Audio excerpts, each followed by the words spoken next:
अस्सलाम वालेकुम स्टूडेंट्स। आज हम इकनॉमिक्स का 12th लेक्चर स्टार्ट करेंगे। हमने पहले पढ़ा था, ठीक है, कानून तलब। फिर हमने ये देखा मंडी का ख़त तलब, इनफरादी ख़त तलब में क्या फ़र्क होता है। आज मेन क्वेश्चन है, लॉन्ग क्वेश्चन के तौर पे पेपर में बहुत आता है, वो है शिफ्ट्स इन डिमांड कर्व ख़त तलब की मुंतकली। हाँ जी, स्टार्ट करते हैं। स्टार्ट क्या है? पहला, मुंतकली किस फॉर्म में होती है? Number 1 point, movement along the curve. नाम से भी शो हो रहा है कि ख़त तलब के साथ हरकत। अब इसमें हम क्या पढ़ेंगे? इसमें हम 2 पॉइंट्स पढ़ेंगे। नंबर 1 है कॉन्ट्रैक्शन इन डिमांड, तलब में सुकड़ाव, मतलब तलब कम कैसे होती है। सेकंड है एक्सपेंशन इन डिमांड, तलब में फैलाव। अब ये क्वेश्चन आता कैसे है? ये एज ए लॉन्ग क्वेश्चन आएगा कि डिफाइन करे मूवमेंट अलोंग द कर्व, और शॉर्ट क्वेश्चन आएगा कि कॉन्ट्रैक्शन इन डिमांड से क्या मुराद है और एक्सपेंशन इन डिमांड से क्या मुराद है। आइए अब हम आगे देखते हैं।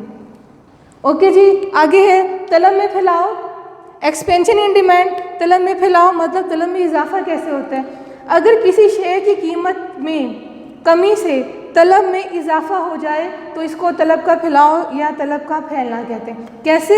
आइए देखते हैं इसको। यहाँ पे हमारी प्राइस पी नोट है और क्वांटिटी हमारी क्यू नोट है। हमने क्या बोला? हमने बोला कीमत में कमी होगी, कीमत कम हो गई, पी नोट से कम हो गई, P1 हो गई। जब कीमत कम हो गई है तो देखिए यहाँ क्या हो रहा है, यहाँ तलब में क्वांटिटी में क्या हो रहा है? इजाफा। क्वांटिटी क्या हो गई? क्यू नोट से बढ़कर Q1 हो गई। अब यहाँ पे डायग्राम में भी शो हो रहा है। डायग्राम में क्या शो हो रहा है? तलब में फैलाव कहाँ हो रहा है? ऊपर से नीचे की तरफ, ठीक है। अब हम देखते हैं, देखें अगर कीमत मज़ीद कम हो जाए, अगर हम इस पॉइंट पे हों, इस पॉइंट पे लेंगे तो क्वांटिटी मज़ीद कम हो जाएगी। लिहाजा तलब में फैलाव याद रखना है आपने। तलब में फैलाव या एक्सपेंशन जो है हमेशा नीचे की तरफ होता है और आपने इसका एरो भी डाउनवर्ड लगाना है। अब हम देखेंगे तलब में सुकड़ाव। तलब में सुकड़ाव या कॉन्ट्रैक्शन इन डिमांड कैसे होता है? अगर किसी शेयर की कीमत में इजाफे से तलब कम हो जाए, इजाफा कीमत में करना है लेकिन कमी आप तलब में करेंगे, कम हो जाए तो इसको तलब का सुकड़ाव या सुकड़ना कहा जाता है। वो कैसे हो रहा है? ये देखें, कीमत में इजाफा, यहाँ पे देखें प्राइस क्या हो गई? P1 से बढ़कर P2 हो गई। जैसे ही प्राइस में इजाफा हुआ, ये देखें P1 पे क्वांटिटी कितनी ले रहे हैं? Q1, ओके, और P2 पे कितना ले रहे हैं? Q2। लिहाजा जब प्राइस P1 से बढ़कर P2 हो जाती है, हमारी क्वांटिटी भी Q1 से कम होकर Q2 हो जाती है। हमारी जैसे ही प्राइस बढ़ती है हम मिकदार कम कर देते हैं। कम क्यों करते हैं? इसलिए कम कर देते हैं क्योंकि कीमत में इजाफा हो गया। अब चीज़ हमें महंगी लग रही है, जब चीज़ महंगी लग रही हो तो हम उसे कम मिकदार में ख़रीदते हैं। लिहाजा हमारा डिमांड कर्व क्या शो कर रहा है? अब एरो कहाँ जाएगा? फैलाव किधर हो रहा था? नीचे की तरफ, और कॉन्ट्रैक्शन कमी किधर हो रही है? ऊपर की तरफ। कैसे ऊपर की तरफ? हमारी जैसे प्राइस बढ़ी हमने क्वांटिटी कम कर दी। अब आपने मेन चीज़ क्या नोटिस करनी है? आपने प्राइस नहीं देखनी, आपने क्या देखनी है? क्वांटिटी। ओके, अगर क्वांटिटी कम है, मिकदार कम है, तलब कम है।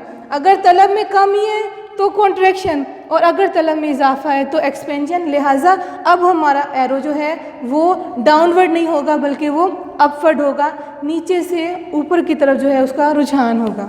आगे देखिए रिजल्ट क्या हासिल हुआ। रिजल्ट क्या हासिल हुआ हमें? इफ़ प्राइस डिक्रीज, अगर किसी शेयर की कीमत कम होती है तो क्वांटिटी जो है इंक्रीज़ होती है। अब चूँकि क्वांटिटी इंक्रीज़ हुई है, लिहाजा हमारा कहाँ पे शो है? हम कहाँ मूव कर रहे हैं? ऊपर से नीचे की तरफ। जब हम ऊपर से नीचे मूव करते हैं तो ये क्या कहलाता है? एक्सपेंशन। ओके, अब क्या है? इफ़ प्राइस इंक्रीज, अगर प्राइस में इजाफा हो जाए, क्वांटिटी डिमांड डिक्रीज, प्राइस में इजाफा हो गया तो नेचुरली बात है हम चीज़ की क्वांटिटी कम कर देते हैं। जब चीज़ की क्वांटिटी कम कर देंगे तो हमारा जो है एरो कहाँ जाएगा? नीचे से ऊपर की तरफ। इसका मतलब है एक्सपेंशन कहाँ होता है? डाउनवर्ड, और कॉन्ट्रैक्शन कहाँ होता है? अपवर्ड।